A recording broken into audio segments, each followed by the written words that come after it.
The breakout star of the 2022 season was Chastain and the #1 Trackhouse Racing team. Most of the time he was the talk of the garage, for better or for worse. So how was the 2022 NASCAR season of Ross Chastain, and what he aims to learn from it? Want to know about it? Then watch the video until the end. Ross Chastain was the only driver in the NASCAR Cup Series in 2022 who managed to pleasantly surprise fans with their performance, and he did so in a significant way. Chastain, a watermelon farmer whose only previous full season at the Cup level was in 2021, defied all odds by becoming a weekly contender for the win despite being in his first year with a Trackhouse Racing organization that was in its second year of existence. Although Chastain encountered some difficulties along the way, including at several points becoming the subject of intense scrutiny for his perceived overly aggressive style of driving, the recently turned 30-year-old driver from Alva, Florida, was able to persevere and eventually came within one position of winning a championship that no one expected him to come close to when the season began. Ross Chastain and the Trackhouse Racing team had their best season ever in the NASCAR Cup Series in 2022.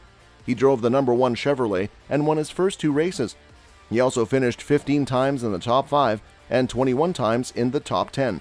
At the end of the season, he was second in the championship standings behind the winner of the season, Joey Logano.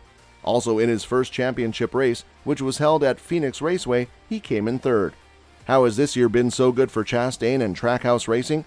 There were several things at play. During the NASCAR award show at Nashville's Music City Center, he talked about one of them. Ross Chastain told the show's host, who asked about the team's success, that this car has been an evolution this year. This next-gen car that NASCAR and the France family rolled out for us this year is it's the single reason Trackhouse exists, and it's a big reason, together with our people here at Trackhouse, of why we've been able to be successful this year. With 2 cars, Daniel and myself, we've got an opportunity and we have a pathway that we can see, and we have the chance to do it in Phoenix. How we ran there in the spring does not mean we're going to run there now. But I just love that we have the opportunity, and I wouldn't want to be doing it, obviously, with anybody else. Chastain's reasons seem strange when you think about how many times drivers have complained about the next-gen car. A big part of these complaints is that people are worried about their safety. And if you find our video interesting, then do subscribe to our channel and hit the like button. It has been quite an adventure for the definition of journeyman racer during his debut season driving for Justin Marks and Pitbull, and what an incredible story he has shared along the road.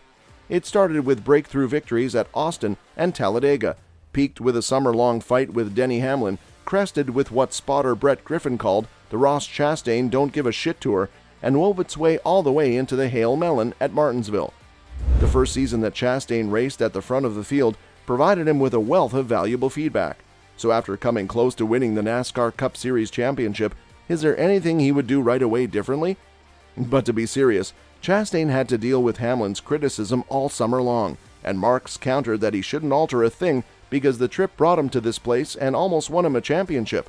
So would he truly change anything if he had the chance to do it all over again? The answer is still yes to this question. Chastain remarked that he was just learning to race with these guys. To give us an example, this year's cars were incredible racers. They were noticeably quicker than any Cup Series competitors he had ever faced. He wanted to make the most of every opportunity, every half-car width gap, and breathe in as much fresh air as he could.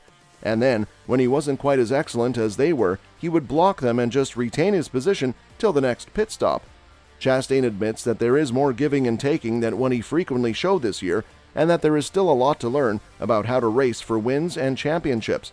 This is something that cannot be learned in the middle of the pack, in the Xfinity Series, or in start and park situations. He has raced for Premium Motorsports, followed by Spire Motorsports, Chip Ganassi Racing, and now Trackhouse. As he has moved up through the ranks of those teams and gotten closer to the lead, he has noticed that the way those other drivers go about their business is significantly different from my own.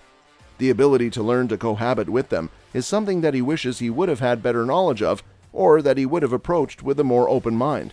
People had told him, and drivers had gone up to him in the past and attempted to tell him, but he was simply, whenever he had the opportunity, he was going to grab it whenever he could.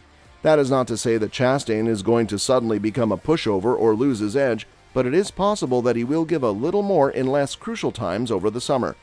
Chastain explained that he is going to back down, but it makes it a whole lot simpler whenever he is coexisting with these men. He wishes that rather than waiting for such a long time, he would have opened his mind to that a little bit earlier. Having said all of that, it would be easy to Chastain's disappointment to leak over into grief, given everything that has been required of him to reach this point. Instead, he claims that upon crossing the finish line, he felt nothing but pride and satisfaction. The emotions are surprisingly good. Like, I'm not sad. I'm not upset.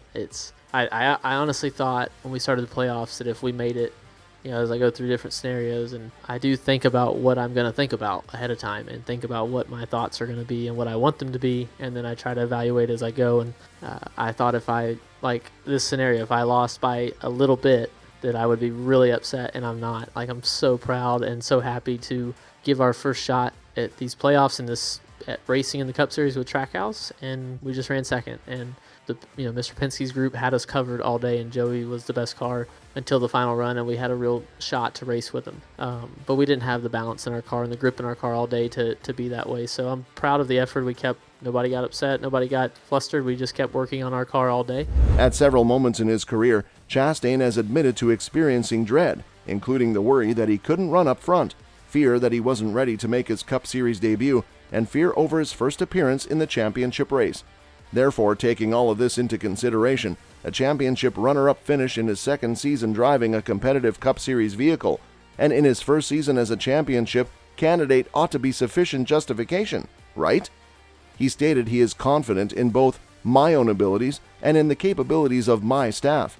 I'm confident in my ability, and I'm confident in my team, but I don't believe that if I just stop now and show back up to the Clash and just all that in the middle is nothing productive, that I will be good enough to race at the top level of this sport. And I need to continue to evolve and be a better race car driver and study these guys and study myself, see what they're doing, understand these cars better, and understand the craft that it takes to drive at this level and to extrapolate the most out of these cars. So I feel like I'm on a never-ending hamster wheel to be the best version of myself, and that's not going to stop. And I hope that I never lose that drive, because I wake up and I think about how can I drive a race car fast. That is my main priority every day of my life now, and it has been for the past probably 7 or 8 years. It wasn't at the beginning of my career. Before that, it was how can I raise the funds to race, and before that, it was what do we need to do at the farm to grow a crop. So you look at the progression of my mindset that comes natural when I wake up,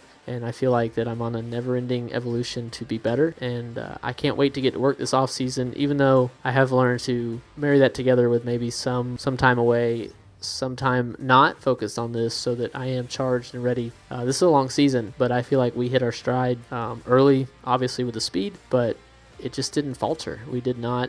Most of the missteps were on my part, not our team, and I want to clean that up. Even though it's possible that Chastain will never use his video game style move again, the fact that he did it just once shows that he'll do anything to get what he wants. You can be sure that Chastain's style of putting everything on the line will stay the same when the calendar turns to a new year. He will keep it with him for the rest of his career, which will help him make sure that he doesn't get too comfortable after 2022. Ross Chastain and Trackhouse Racing will be racing in the Busch Light Clash at the Coliseum, a preseason race for the NASCAR Cup Series next year. What do you think about the next season of Ross Chastain? Tell us in the comments section below. That's all for today. Hope you enjoyed it. So don't forget to subscribe to our YouTube channel to see more of our videos on NASCAR updates.